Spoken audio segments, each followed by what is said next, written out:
spanska, delvis engelska. Och nu sitter jag här med Omar Rudberg. Hej, tjena! Hur kommer det sig att du valde att tolka Ace of Base på det här sättet? För att det är en sån jäkla bra dänga. Och den har funnits ett bra tag, så jag kände att det var en väldigt kul idé att göra om den till något eget. Det var faktiskt låtskrivare och producenten Jay och Santiago som satt i studion. Jag kom lite sent för jag hade något annat innan vår session. Kommer till studion, de hade suttit där i 20 minuter, en halvtimme typ. Och då säger de så här: Omar, vi har en idé. Och så trycker de på play. Och så har de spelat in en liten slask så här på typ 20 sekunder. Och jag bara, vänta, vad fan är det här? Och så de bara, nej men det är så Base, All That She Wants. Och jag bara, vad ska vi göra en remix på den? De bara, ja. Jag bara, okej, vi kör. Och så blev det den liksom. Och det blir ju på ett helt annat sätt också. Den är ju lite svängigare, det går ju att dansa lite mer. Det är ju ganska seg tempo på originalet egentligen. Ja, originalet är ju lite långsammare här ju. Men jag gillar den som fan för att det blev verkligen en ny version på den liksom, tycker jag. Och nu spelar du i den här omtalade succéserien säsong 2 av Young Royals. Den går ju för fullt nu som tåget även den här säsongen liksom. Och du och Edvin har ju lärt känna varandra. Edvin Ryding som spelar rollkaraktären. Wilhelm, du är ju Simon. Och ni umgås ju ganska mycket privat, får man ju fram, och intervjuer när man slukar sådär liksom. Och man kan ju tänka sig att ni går på fest ibland. Vem av er är det som bestämmer förfestmusiken då? Jag skulle nog säga båda två kanske. Det känns som att Edvin hade kunnat gå fram och sätta på en låt som han verkligen vill viba till. Det hade jag också gjort. Så jag tror båda faktiskt. Jag ska snacka med han om en stund och han kommer få ungefär samma fråga då. Men nu är det ju bara du här och nu behöver du inte kompromissa. Vi ska lyssna på sådana partydänga när du får bestämma. Vad blir det då? Spontant så skulle jag nog sätta på Work med Rihanna. Det är alltså det går inte, den är för bra, alltså det går inte att inte dansa när den sätts igång. Den är så jävla bra. Det är tidlös hit alltså. Man kommer kunna lyssna på den om 30 år. Det kommer vara som en All That She Wants liksom. Man kommer lyssna tillbaka och den kommer vara lika skön alltså. Ja, han satt ju och gungade med lite grann här i alla fall. Omar Rudberg alias Simon då liksom. Kände du svänget nu då? Ja, varje gång alltså. Work är en som sagt tidlös hit skulle jag säga. Young Royal, succé först i Sverige och sen utomlands, och ni har blivit lite stars där vad jag har förstått också så där liksom. När du tittar sen och ser det färdiga resultatet, tycker du att de har gjort dig rättvis för det finns ju massa, allt material är ju inte med när man spelar in sig klart, men tycker du att de har klippt bra? Absolut, jag tycker fortfarande att det är samma känsla och samma liksom mening bakom det. Jag tycker fortfarande det är Young Royals. Vi är ju väldigt måna om att visa utan några filter. Med det sagt, visa hur tonåringar ser ut. Visa hur de tänker, hur de mår, hur de reagerar och sättet man ser Young Royals, ljussättningen och liksom känslan. Den finns där även i säsong 2, vilket är jättekul verkligen. Att vi behåller vad Royals faktiskt är liksom. Men när du ser den och sådär, jag antar att du kollar ju den när den kommer, även om du har fått tjuvtitta lite. Men tänker du så här, men det måste bli en 3, känner du så? Det är väl klart jag känner. Young Royals har varit en av de sjukaste tiderna i mitt liv. Och jag hade blivit så glad om det blev en 3. Men för att det ska bli en 3 så måste ju publiken älska den. Och framförallt så måste vi känna att det finns något att berätta i 3:an. Det måste finnas en storyline, det måste finnas någonting värt att berätta, för att vi i teamet känner inte att Young Royals är någonting som vi ska mjölka ut liksom, utan vi tycker att storyn och storylinen och berättelsen är absolut viktigaste. Så finns det inget att berätta, då finns det inget att berätta liksom. Men den har ju börjat så nyligen liksom, så kanske lite för tidigt att utvärdera, men vi kan ju hoppas, vi som är stora fans av den här serien också sådär. Och kul att se det skådespela också när man har lärt känna dig som artist också sådär. Och så håller du på med en film till. Finns det något att berätta om det? Jag får inte berätta någonting ännu. Men det jag kan säga är att det är min första film jag spelar in.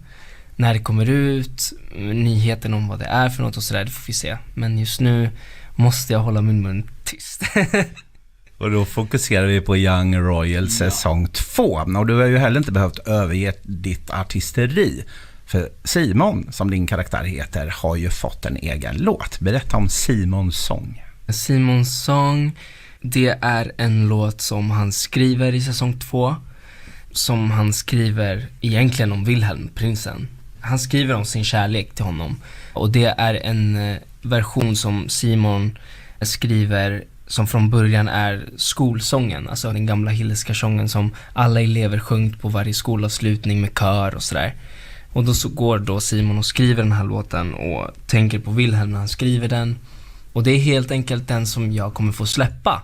Vilket är en dröm, för att jag har alltid velat släppa en låt till en film eller serie liksom. Någonting man ser i en storyline som sedan släpps liksom. Det känns så häftigt, och att jag också får vara med i serien. Min karaktär skriver den, jag sjunger den och så får jag släppa den liksom. Det känns så stort för mig. Då har vi fått höra dig när du har tolkat Ace of Base. Vi har hört en partydänga med Rihanna. Och nu ska vi höra den här så ofta. Vi spelar ju typ aldrig ballader eftersom det här är ett förfestprogram, P4 Musikmix. Men nu ska vi göra ett undantag och njuta av den här vackra låten som har varit ute i en dryg vecka nu. Och jag vill önska dig lycka till med både ditt skådespeleri och din artistiska karriär.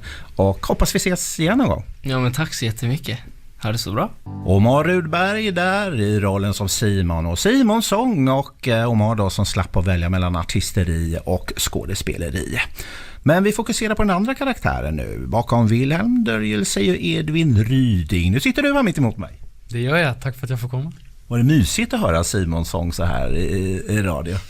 Men jag älskar den låten, den är så otroligt vacker. Alltså när vi filmade den scenen när den spelas, då jag hörde den första gången, jag får gåshud varje gång jag hör den. Den är otroligt vacker. Och ni har blivit stjärnor utomlands också, och det kommer ju absolut inte minimeras nu när säsong 2 har dragit igång då sådär. Och ni har ju rest runt en del också och promotat det här liksom. Vilket har varit det mest fantastiska minnet när du har varit i ett annat land? Oj, bra fråga. Alltså jag blir ofta ganska förvånad. Nu för tiden är jag ganska anonym med när jag är utomlands liksom.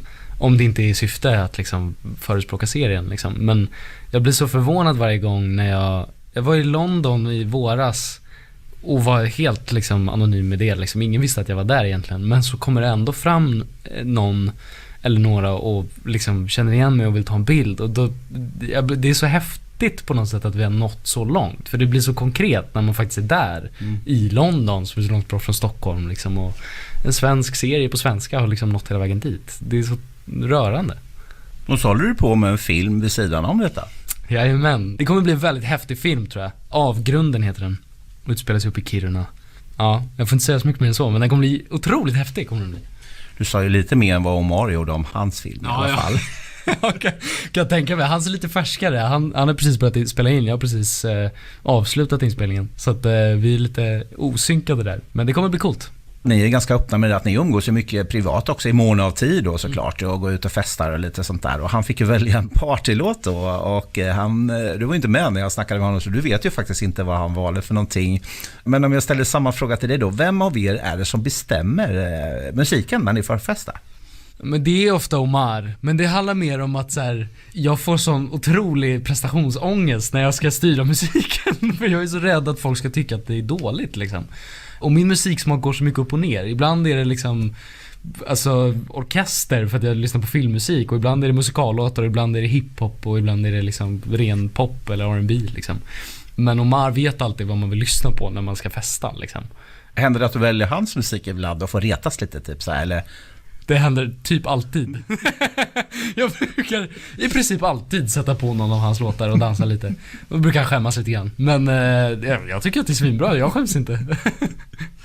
Men nu är han ju inte här då, och nu får du bestämma enväldigt då vad vi ska lyssna på. Vad blir det då som du tror, eller ja, du får önska fritt. Vad är bästa partylåten för dig? Jag har en låt som jag alltid brukar lyssna på när jag ska komma igång i stämning liksom, inför liksom en utekväll. Och det finns ett gäng roliga historier med mig och den här låten, men det är filmmusik, men det är He's a Pirate från Pirates of the Caribbean-filmerna. Den ger mig som pepp, det är helt sjukt. Alltså jag har legat däckad på en efterfest ett par gånger, och så har någon satt på den här låten och jag är klarvaken liksom. Då börjar jag dansa, det är fantastiskt. Det är en ganska skön kontrast mot Omar. Han önskade en Rihanna-låt, Work. Men han sa också att du hade också uppskattat den låten, sa han. Det hade jag absolut. Jag älskar Rihanna. Omar har väckt min kärlek för Rihanna. Det är faktiskt helt sjukt. Och jag är så lycklig nu när hon börjar göra mer musik. Tack Edvin Ryding för att du kom hit. Stort lycka till. Hoppas det fortsätter flytta på med Young Royals säsong 2. Och så ska vi lyssna på din partylåt. Och lycka till med den här filmen då, som ganska snart kommer då. Jajamän, tack snälla.